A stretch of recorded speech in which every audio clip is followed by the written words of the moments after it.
All right, what's up, everybody? Welcome back to another episode of Greetings from the Garden State, powered by the New Jersey Lottery. I'm your host, Mike Ham. We are back here at the Prudential Center today with Jake Reynolds, president of the New Jersey Devils and the Prudential Center, right? Yeah. And Mr. Devil himself, Ken Daneyko. Ken, welcome to the show. Yeah, thank you. Absolutely. So, season so far, we're rolling right along. I think that, look, what I love about the Devils is like the community stuff, right? Like the Newark, the vibe that you have like around the stadium itself. We did the Prudential Center episode a while ago with Sean Seda, which is so far one of our most popular episodes of the year, which is pretty cool.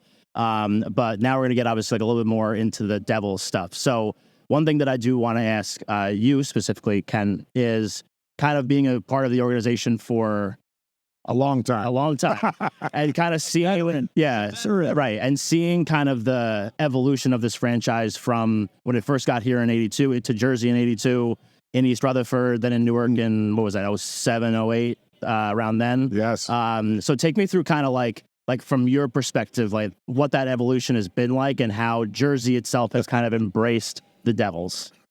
Well, winning certainly helps that. Sure. Going way back to when I was drafted the inaugural year, '82, when they were brought from Colorado by the late, great Dr. Mullen, we didn't have a team name yet or anything. Yeah.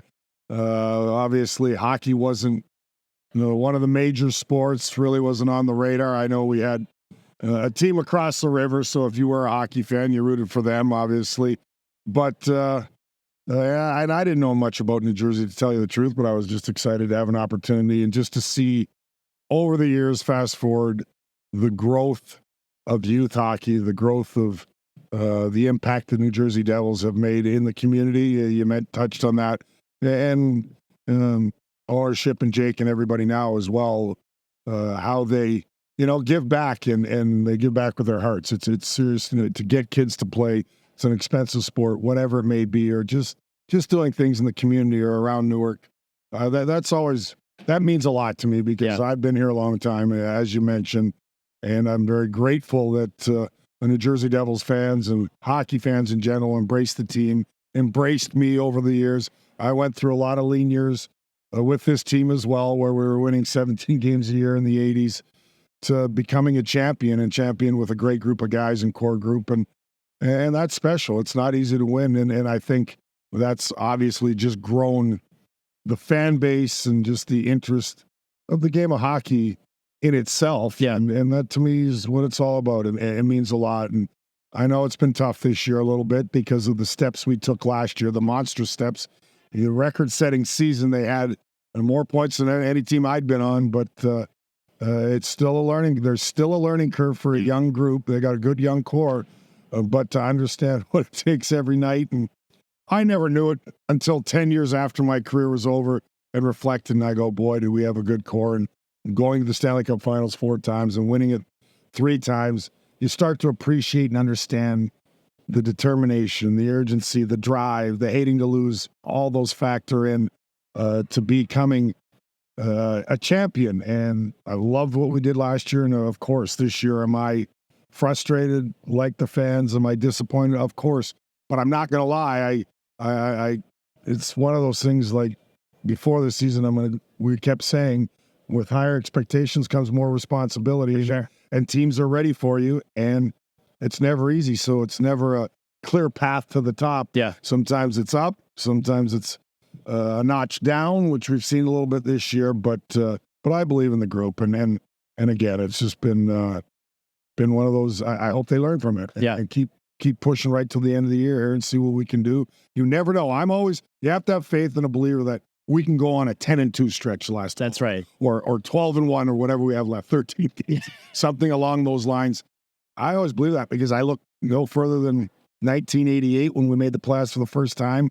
I believe we went 10-1-1 our last 11, 7-0-1 in our last 8, and we were 6-8 points out, 10 points out, with about 12 to go. So I'm going to hold some hope.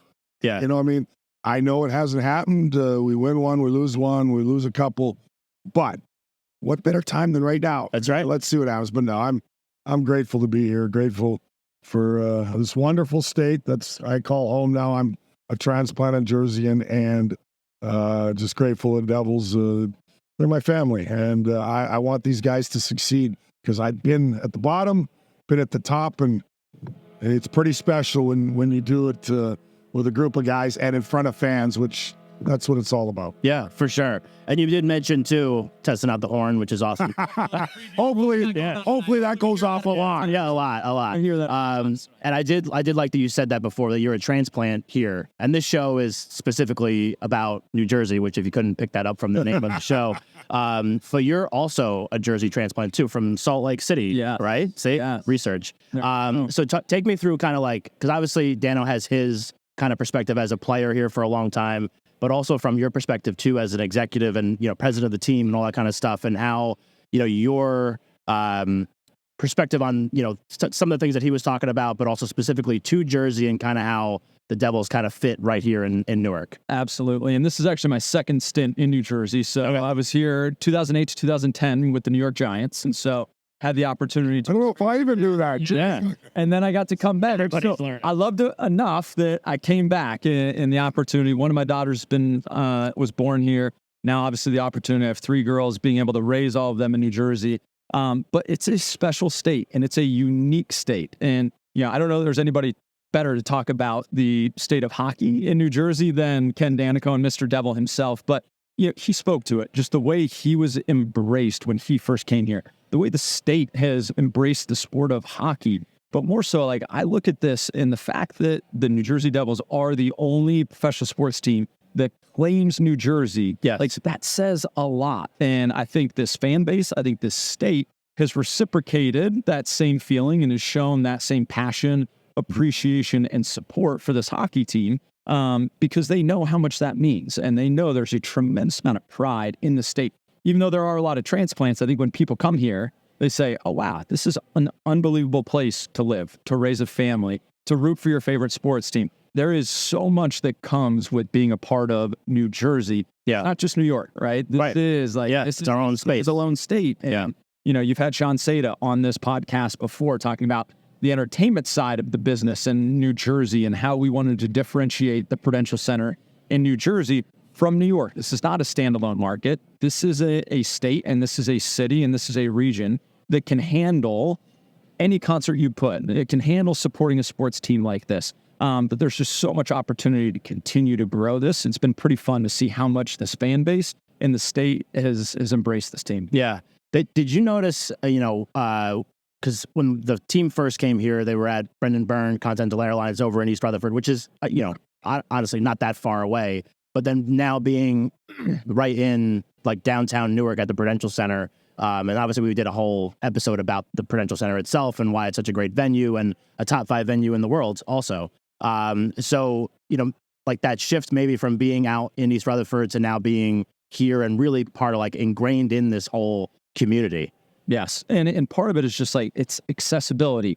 It's how we get ingrained. And so much of it is like, part of it is location, honestly, right? You have the arena here. Then the other piece for us as an organization is like, how are we actually getting out into the community and making our presence felt outside of the 4 walls of the Prudential Center? And whether that is the ice rinks that we have and, our ring partnership program or our Learn to Play, where we are going out and teaching, obviously the sport and the game of hockey to the youth of New Jersey. Or it's, one of the things that I love most about this organization is, given that we came here in 1982, every employee commits to serving 82 hours of community service every year. And so at least probably once every quarter, we'll shut down the office and we'll go out and serve in the community as a staff and as an organization. So it's all of those little connection points that you find that are outside of these 4 walls that find that connection to obviously the city and more importantly, the state. For sure. Did you notice, was it tough making the transition from being a player to then being a broadcaster? Yeah, I get asked that a lot. I mean, I wanted to stay in the game in some capacity. And hockey's been my life growing up in Western Canada.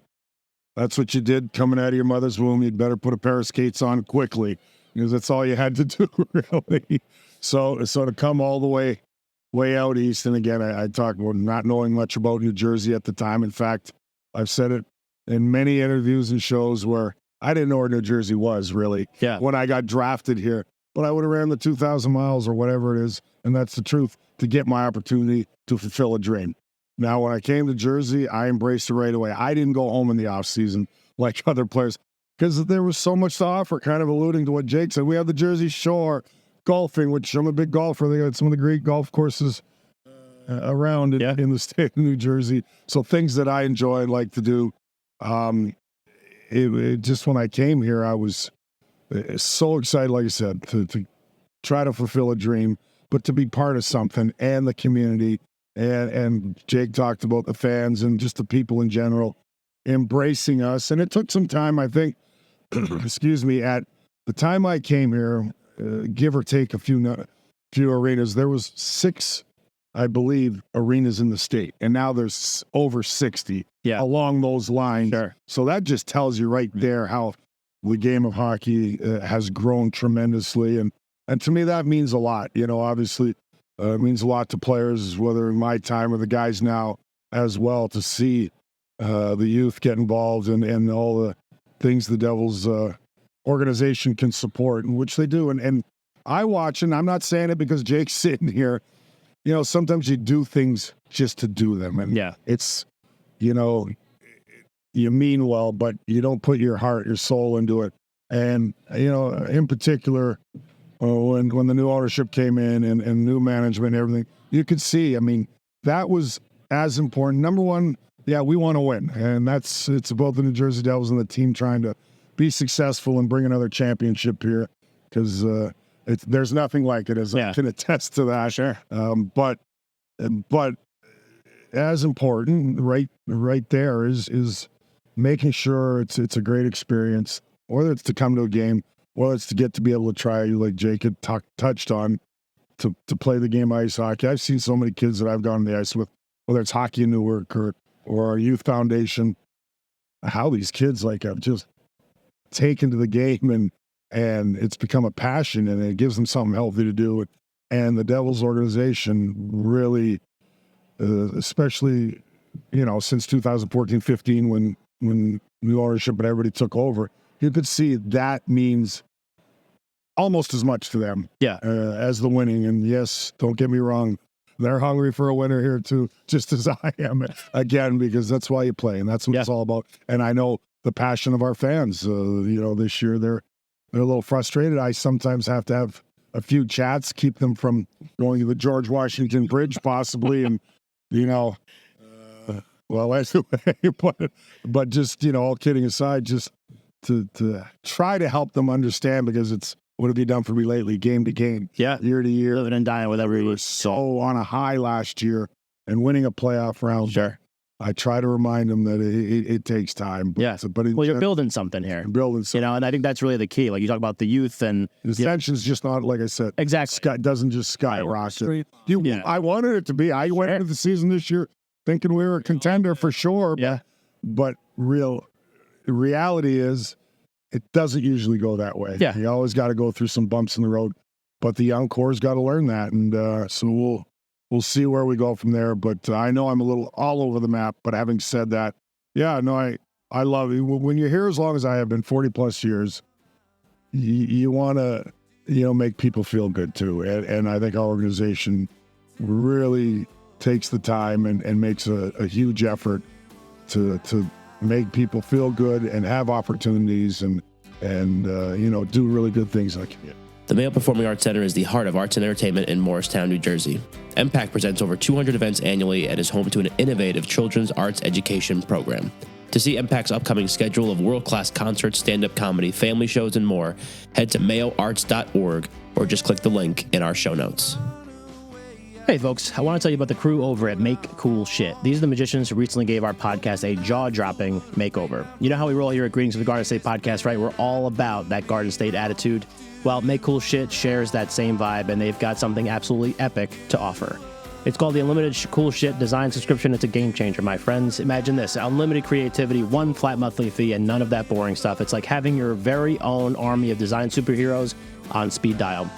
Whether you're a fresh rate startup or a seasoned business looking to shake things up, the team at Make Cool Shit has got your back. It's all about making your brand sizzle, no matter where you are in your journey. So if you're ready to turn your ideas into mind-blowing realities, then it's time to connect with Make Cool Shit. Check them out on Instagram at WeMakeCoolShit or visit their website, WeMakeCoolShit.co. Remember, that's co, not com. Sure. And you mentioned the Devils Youth Foundation and all that. We're talking about getting kids interested in hockey and everything like that. Take me through kind of, maybe Jake, this is a good question for you.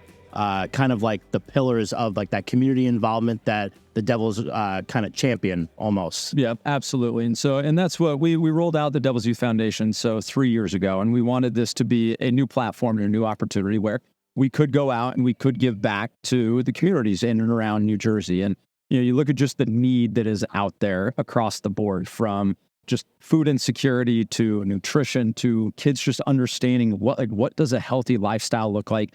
How do they get information around that? How do they have access to that type of accessibility and needs? And so the Youth Foundation, that has been kind of one of its core pillars. How do we bring about awareness? How do we bring about education? How do we bring about resources to be able to help the youth that are underserved and don't have those same opportunities? So, at the end of the day, like, one of my favorite things about sports is the incredible platform that it provides. Like, in a world that is divisive and getting, pulled apart at every single, this is one of the few things, sports is one of the few things that truly brings people together. So to be able to have the platform that we do with as many eyeballs as we have, like, to be able to use that and leverage that to drive meaningful, tangible change in the surrounding communities, it's a huge responsibility. And we don't look at it just as an obligation. We look at this as a responsibility. Like, as New Jersey's only professional sports team, as an NHL team in this market, having our arena in an area that needs the help, that needs the support, that we can actually make a real difference. Yeah. It's like, we need to own that. We need to take that on and make as much of an impact as we possibly can. For sure. And so, as we kind of get close to the end, because I know we're kind of bumping up on the, when you guys got to go do your... I can talk forever. No, I know. This is good. That's why I got into broadcast. Yeah. You answered every single one of my questions. I love it. I try to stop myself. No, you're good. You're good. It's a good warm up for, your actual, like, getting on the mic for the game. Actually, Dano's body double. I can see it. There we go. So towards the end here, but when we're talking about the community, we're talking about the Devils, we're talking about how the season's gone, we're talking about all these different things. And maybe this can be a question for both of you, like the things that you look at for the rest of this season and then seasons coming, like what really makes you excited about this Devils organization, this Devils team, and the things that are kind of to come? You want to take this one first? You want to well, look, I mean, we're talking on the ice and everything. Obviously, again, this has been a trying year. I mean, after a great season the prior year, but I'm excited about the young core. I mean, we still have a very young nucleus that is learning what it takes on a nightly basis to win consistently, to eventually try to become a champion. And again, the guys that are the pieces that are in place are there. Is it up to management and Jake and everybody to make sure we insulate these guys with the right role players, as I like to say, a role that I proudly say more that I was in. I knew what I was and what my role was to help our team become a champion. You need your stars to be stars at times, but hockey is that unique sport where you can't win without the foot soldiers along the way, and that's something, if I'm being frank, I think we need a little bit more of, because I think we've got a really good star-studded young nucleus that you have to win. Yeah, in any sport. Sure. But we need everybody to come together and believe in themselves and getting those players that don't need the accolades or pats and back, but they'll just do whatever it takes to win. Yeah, and that's even when I'm around them, I try to express that a little bit because I travel with the team. That it takes a little more. It just takes a little more, and everybody will say the right things and even do the right things in practice and work their tail off. But you have to have a burning desire, and you have to have enough pieces surrounding your young star cores, your core group, that kind of show you the way. But I'm excited about it because I think this year in particular, as tough as it's been or difficult, I think in a weird way, in a roundabout way, it's good for them because you've got to burn a little bit and you can't have your success and understand that I don't want to feel like this again. We expected to keep going up. We hit a little bump in the road, and again, I'm 13 games left. Yeah. Still good. Anything can happen. Without any kind of little bit of hope, because that's me. I'm a glass half full guy. Yeah. But yeah, the group they have is I think poised to be a really good team, a playoff team consistently every year.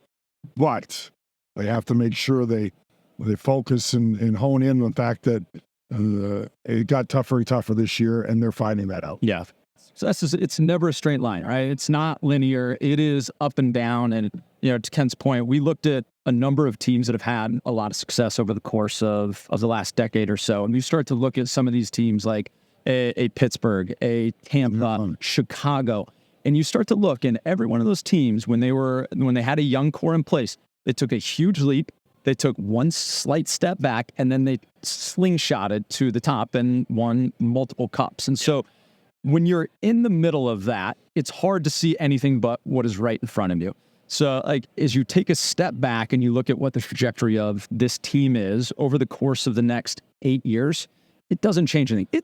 Losing sucks. This season has not been fun or enjoyable for anybody. True. It is so painful because this is what we wake up wanting to. We want to win every single day. So when you're in the middle, it sucks. When you take a step back and you look at, okay, what is coming?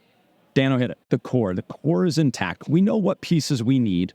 And Fitzy and his team, who have done an unbelievable job of building this team in a disciplined, flexible way that, one, locks up our core, but allows us to have the flexibility moving forward to add the right pieces to make this team what we know it can be, which is a perennial Stanley Cup contending team, that we're going to address those right things at the right time in the right places. And so the core is there. The core is intact. The trajectory is still there. The hope and the belief is still there. I say it all the time. It's we have one of the most rare and unique pieces in terms of looking at this core, the age, the stardom, and the potential of it. I don't know that there's another place I would want to be or take a bet on in terms of what this organization is going to be and accomplish over the course of the next 8 to 10 years. For sure. Well, I know we got doors are opening now. So I really appreciate you guys taking some time and chatting with me and all that. This was great just to kind of get a little bit of perspective from the Devils, because like I said, we did the Prudential Center and we're just trying to cover as many cool things in the state as we can over the 2+ years that we've been doing this show. So what I've always said about this venue, right from day one, and it's already 17 years old, which is great. But it's a lot of places get outdated. This one's not. The atmosphere, and they've obviously upgraded and made, or Jake and his crew of it, and the ownership have done things to keep it relevant. But I brought more friends or acquaintances, businessmen, whatever it may be, that maybe hockey isn't top of their totem pole of sports, but they come here because the atmosphere and can have a great time. Yes. No, it's not just I've never had a bad time here. So I say that with sincerity because even when I walk around the building or visit suites, I'm like, this is a great building. Yeah. This is a great venue. And for concerts, because I go to plenty of them. My son's a singer at a Berklee College of Music in Boston. That's his world. So I've taken him to so many concerts for such a long time. My kids are born and raised here. Jake mentioned he had a daughter, correct? Yep. Born. Oh, yeah. So we all love it. But this arena in particular is a pretty cool venue for so many things. And you can just have a blast. It's kind of like a party atmosphere. There you go. But it makes it a lot nicer when we hear that horn and waiting at the end of the game. We'll take that. That's what we'll take totally. All of it. I love it. Well, guys, thank you again. I really appreciate you jumping on, and thank you to Megan and Bill for getting this all set up. So, again, this was the Greetings We Gotta Say podcast powered by the New Jersey Lottery. I'm Mike Ham. We were here today at the Prudential Center in Newark, New Jersey, with Jake Reynolds and Ken Daneyko. Thank you for listening, and we'll catch you next time.